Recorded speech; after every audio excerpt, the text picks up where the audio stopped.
ko uyu mugabo Justin Bitakwira Bihonahayi député national amagambo yiwe amagambo ya Muhindo Nzangi, amagambo ya Eva Bazaiba, amagambo ya Honorable Ambatobe n'abandi basa nabo nivyo bahora bavuga no muri assemblée baza bahaguruka bakavuga ngo twebwe turabazalendo.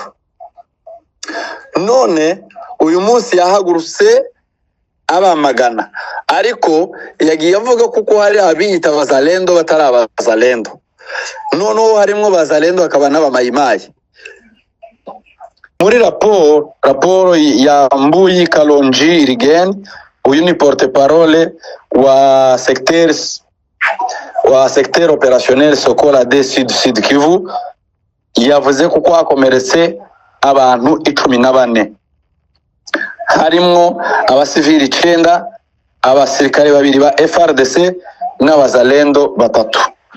Ariko muri raporo ya société civile yavuze yigereye no ku bitaro kureba abakomeretse, yavuze kuko hakomeretse abantu 17, harimwo abasivile 12 n'abasirikare 5. Urumva kubajanye ku basirikare bahujije imibare, n'abasirikare 2 ba FRDC bakomeretse n'abasirikare 2 ba Mayimayi bakomeretse. Ubwo ni reka tubukongere kandi tubaramutse, reka twongere kandi tubirizeho bakunzi bacu Bahumure TV mwese aho muherereye, twongere kandi tubahe kaze mu makuru yacu y'umugoroba cyangwa se mu gitondo bitewe n'igihe urebera video yacu. Nje uri kuvuga hano banyita bya Yesu, ndetse turaza kubana n'umutumirwa wacu tukunze kubana nawe, n'umusesenguzi azagenda duheza update bikurikiranye n'igihe tumwifujije, kuko numwe mu bantu wemeye kuzoza dutumikira mu gitondo na nimugoroba. Turi kumwe nawe muri studio,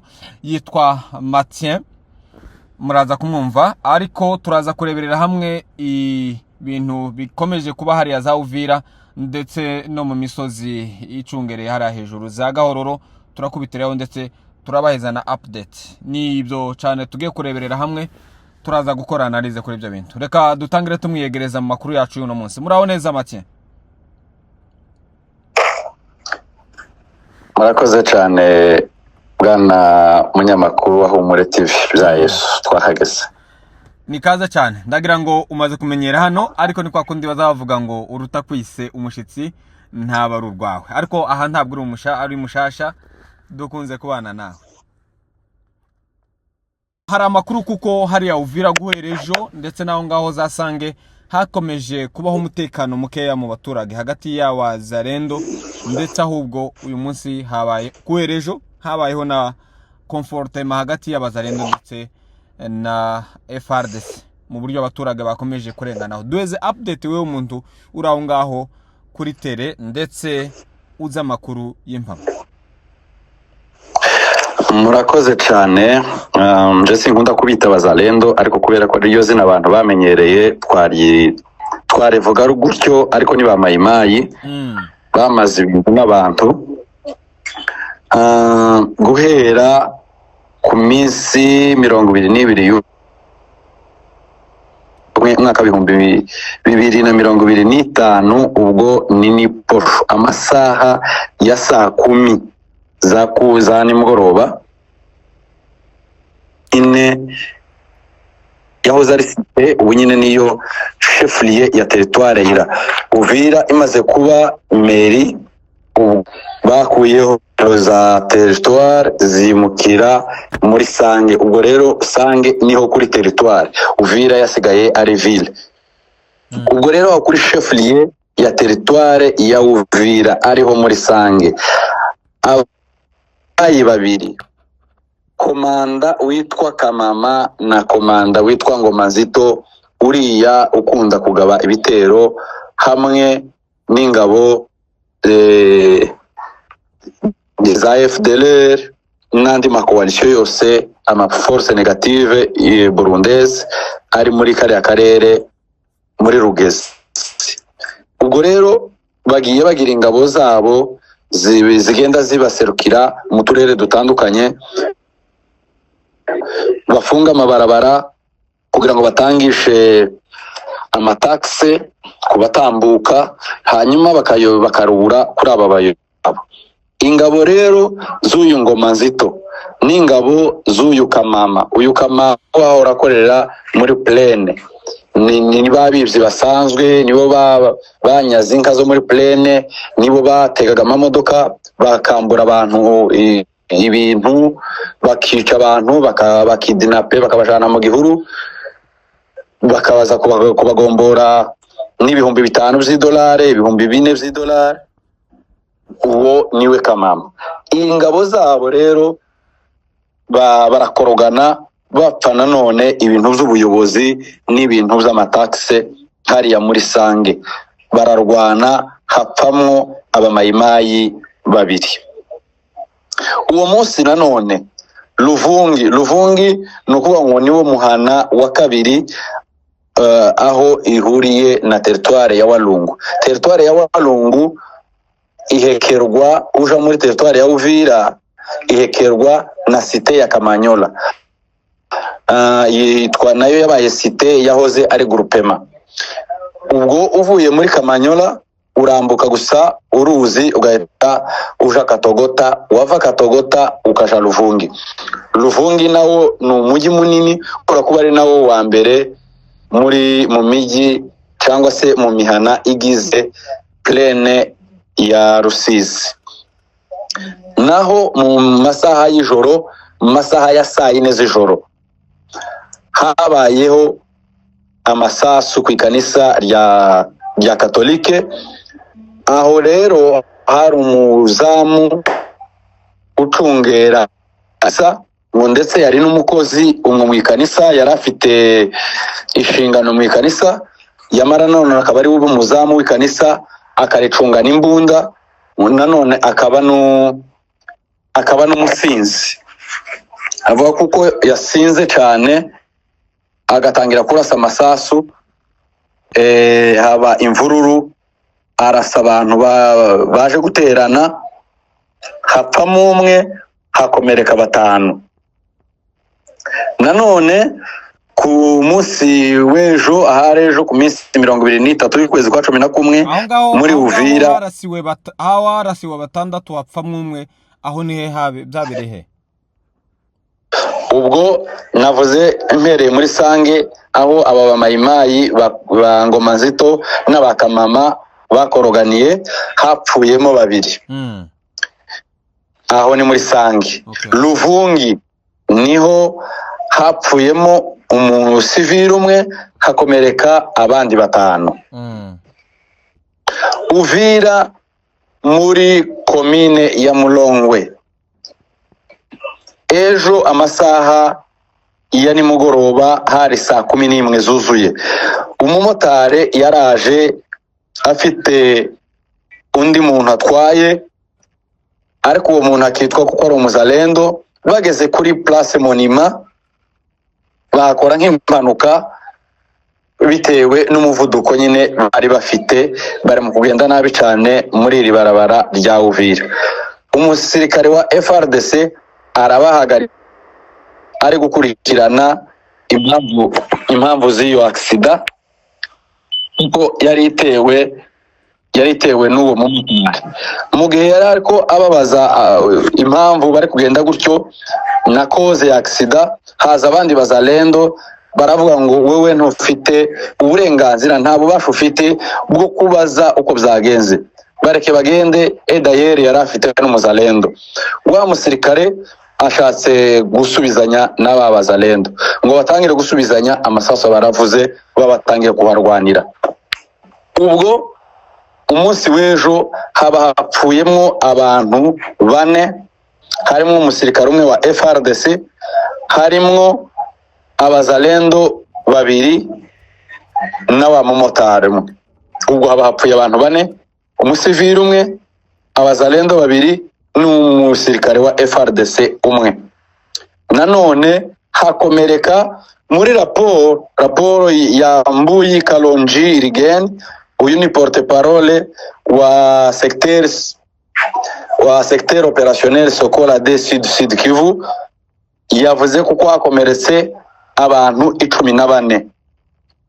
harimwo abasivili 9, abasirikare 2 ba FRDC n'abazalendo 3.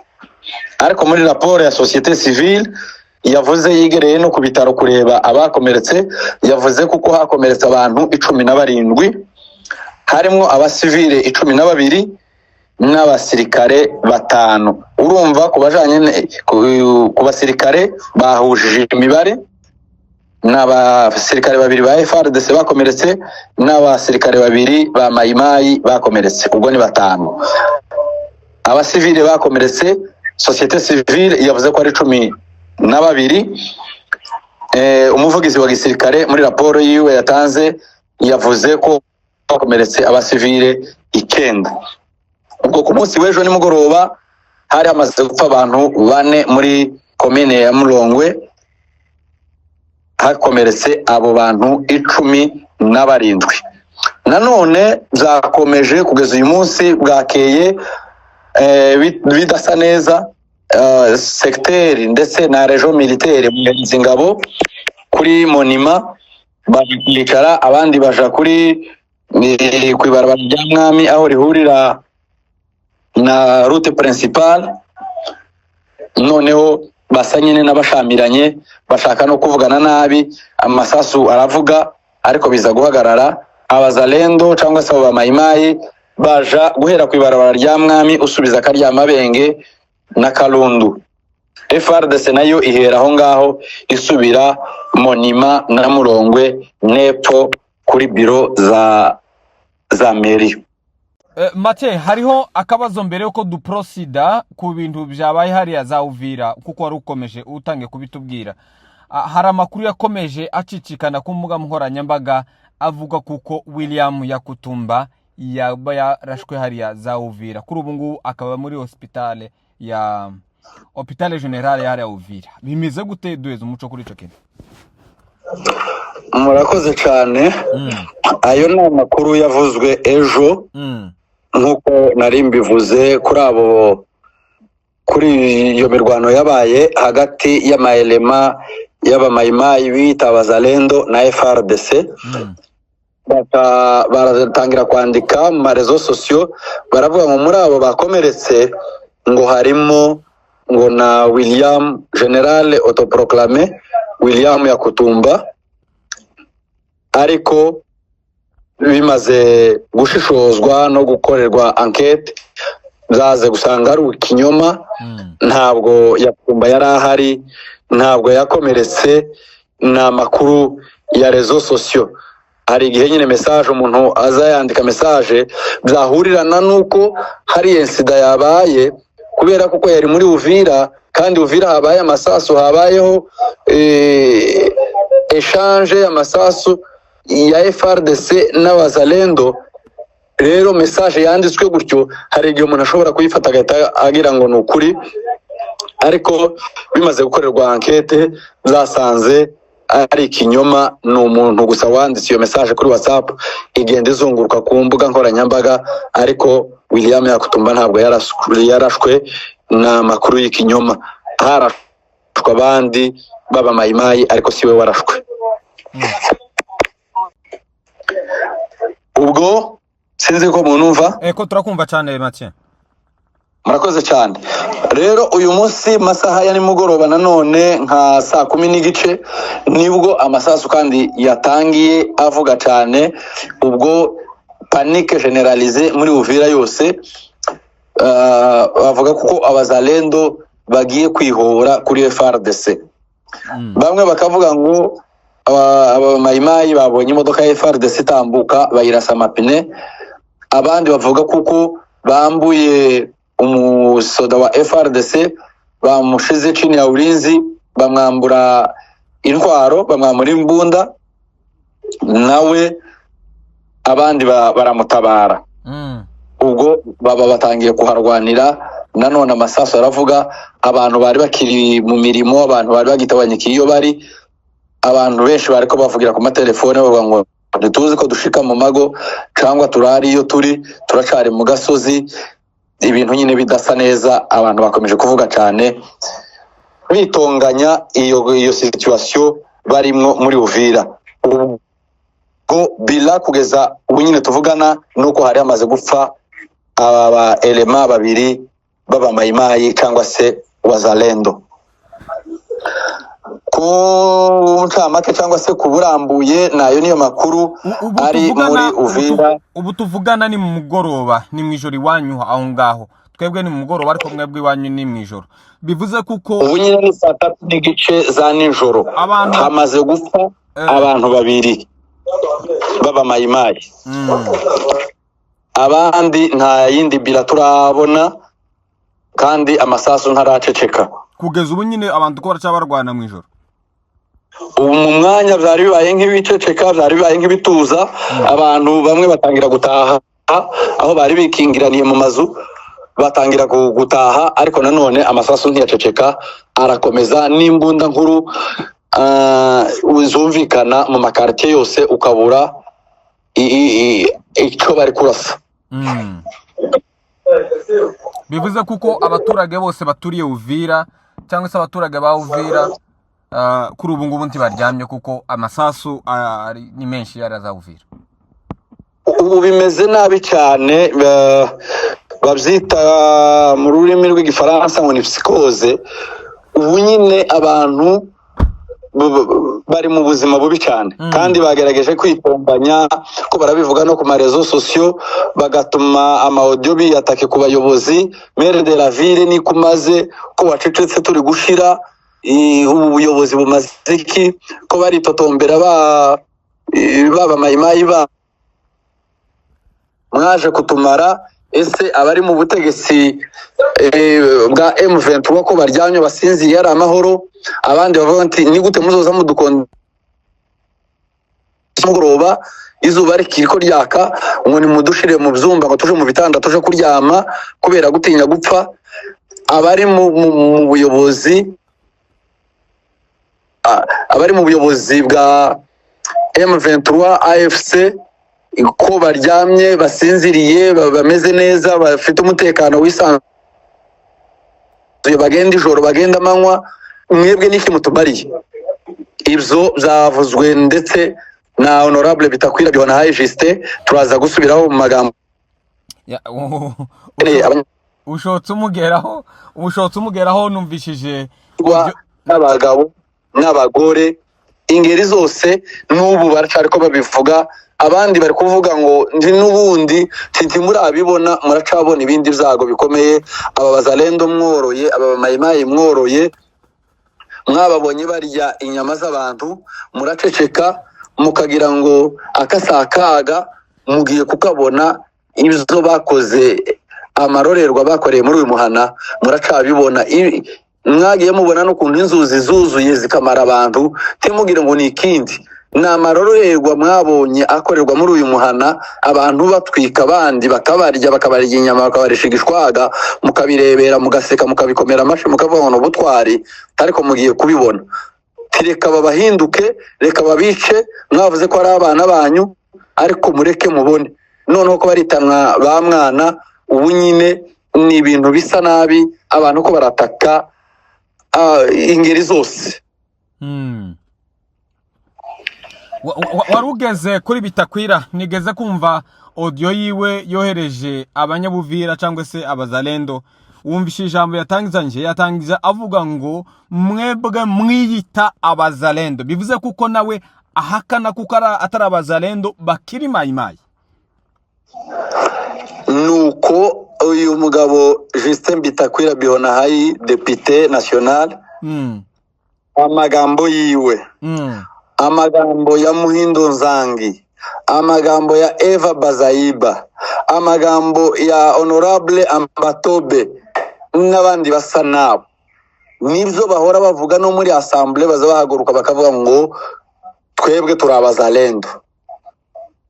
None uyu munsi yahagurutse abamagana, ariko yagiye avuga kuko hari abiyita abazalendo batari abazalendo. Noneho harimo bazalendo hakaba n'abamayimayi. Kandi yigeze kuvuga kuko iyo ari abaguruguru biwe, igihe yari ko postile kuba guverineri wa province ya Sud Kivu, yaravuze ngo muri projet de societe yiwe yaravuze ngo hawa waguruguru wangu wote mtawaona wakiwa wa garde corps wangu. Tinukuvuga ngo bariya bose n'abaguruguru banje, ivyo bakora kuriya bica abantu, kuriya banyaga abantu, kuriya bakidinapa abantu, babashimuta, biriya byose bakorera muri plaine, bakorera muri haut plateau, nimba guverineri bose nzabakurayo, muzababona babaye abagarde corps banje.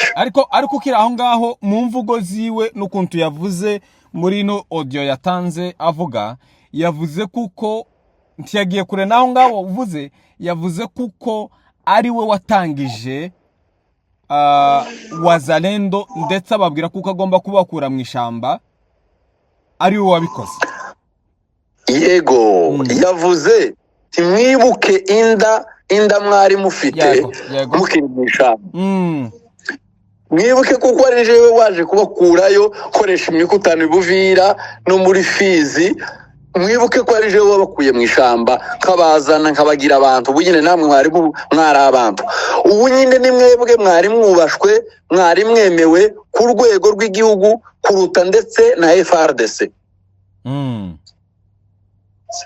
Mwibuke kuko uyu munsi ari mwebwe mwari mufite agaciro kugeza no hanze y'igihugu, ariko murakiyambuye.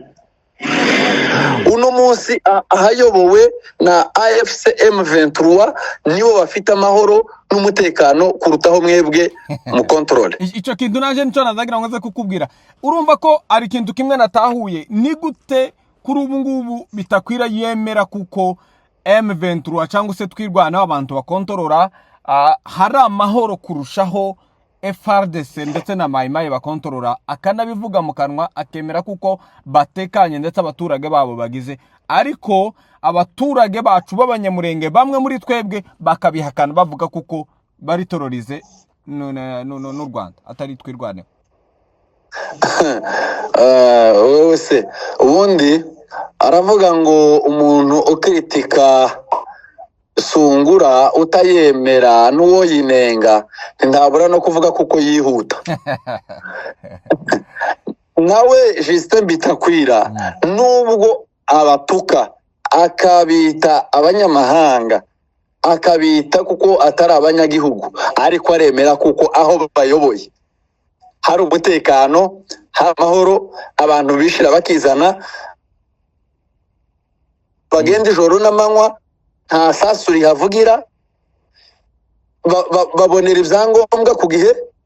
Aho hari ubwo buyobozi bwabo, uratonda kugira ngo ubone CPGL, ukadepoza none ukazaja kwitora ejo cyangwa ejo bundi, ukishura $10 ukongeraho $3,000. Ahari ubutegetsi ubuyobozi bwa Alliance Fleuve Congo, uragenda nyuma y'iminota 10 ugatahana icyangombwa cyawe wishuye amafaranga $15,000 z'amakongomani. Amafaranga $15,000 bingana $5. Nukuvuga ngo ivyo barabizi kuko abaturage bari aleze, abaturage bafite amahoro, abaturage bafite umutekano, bagenda ijoro n'amanywa bakora imirimo yabo, circulation ari yose. Bari barabafungiye frontiere bakavuga ngo 15 nta muntu wemerewe kujabuka, saa 9 nta ujabuka umupaka, nta uva mu Rwanda ngo aje muri Kongo cyangwa ave muri Kongo aje mu Rwanda. Ariko ubu nyine barageza na 0 umuntu arava ibukavu akagenda kaje Kamembe akaja gutarama agatorera agataha saa 4